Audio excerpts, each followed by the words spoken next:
Welcome back to Open House. Now we head down to Charleston, South Carolina to tour what is widely considered to be its oldest home. It was built in 1712 and has seen the entire city grow around it. And come to think of it, the entire nation. It's filled with gorgeous, intricate detail and is one of the original examples that distinguishes Charleston-style architecture. And with one of the largest private gardens in the city, it is a true urban retreat. Check this out.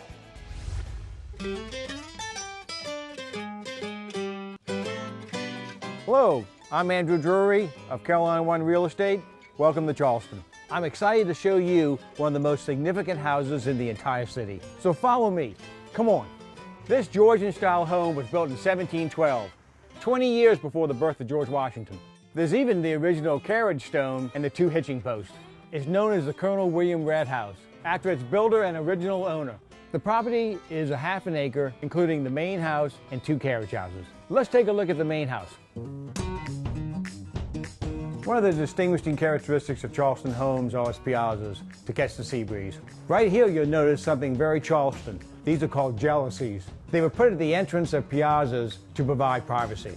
Another distinguishing Charleston characteristic is this joggling board. In the old days, a woman would sit on one side, a man would sit on the other, and they bounced until they met in the middle. This home is on the National Register of Historic Places, and its Georgian features greet you the moment you walk in. Characteristics like the carpenter lock, this mahogany banister. Another interesting feature is this newel post and the mortgage button. The folklore was that you'd receive this button after you paid your mortgage off, and you would put it on the top of your newel post to let everyone know that your home was debt-free. Follow me into the living room.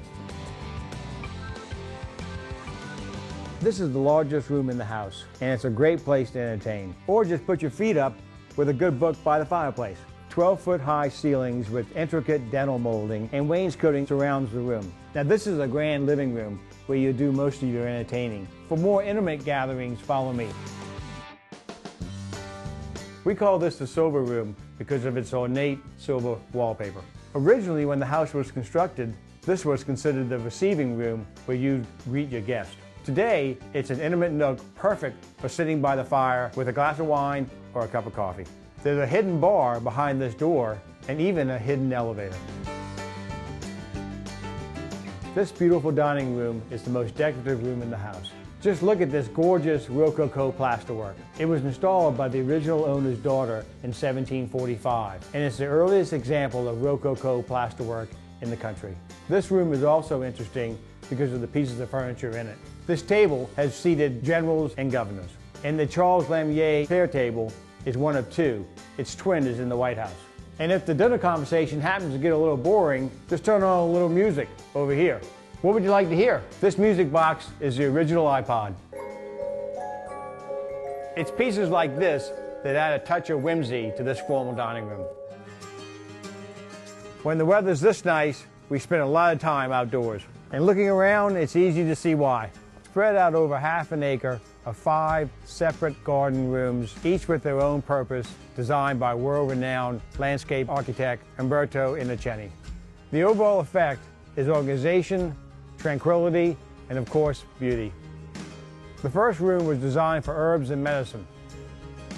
The center room is perfect for outdoor parties and can easily handle 300 people. And the elliptical curve in the parterre is perfect for a band. We call this the oak forest, and it leads to the formal garden. And this is known as the Garden of the Four Seasons. Out here, you feel like you're in your own private park. So there you have it. I hope you enjoyed taking a look around with me. Just remember, whether you're here for a generation or a century, this gracious historic property in Charleston will always welcome you home. Thanks for stopping by.